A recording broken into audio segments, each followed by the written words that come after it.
ஓங்கி உலகளந்த உத்தமன் பெயர் பாடி நாங்கள் நம் பாவைக்கு சாத்தி நீராடினால் தீங்கின்றி நாடெல்லாம் திங்கள் மும்மாறி பேது தோங்கு பெரும் சென்னலூடு ஹேளுகளா பூங்கவளை போதில் பொறிவண்டு கண்பொடுப்பா தேங்காதே பிக்குரிந்த சீர்த்தமுலை பத்தி வாங்க குடம் நிறைக்கும் வள்ளல் பெரும் பசுக்கள் நீங்காத செல்வம் நிறைந்தேలోరెంబాబాయ్.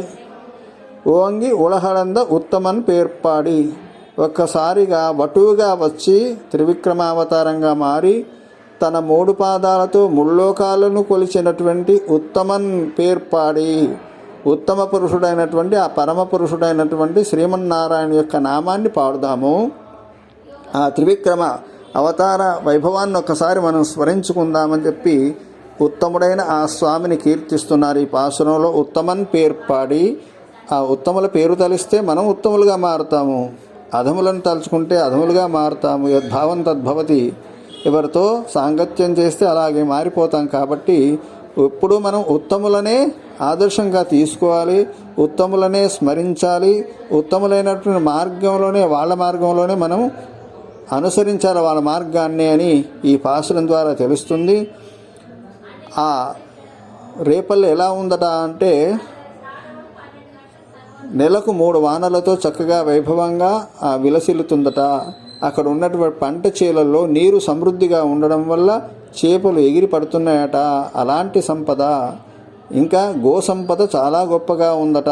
ఎలాంటి గో సంపద అంటే ఎవరు మానవులు పాలు పితకకుండానే పొదుగు నిండి ధారలుగా కారి ఆ రేపల్లె అంతా కూడా బురదగా పాల బురదగా మారిపోతుంది. అంతటి పాడి సమృద్ధి కలిగి ఉందట.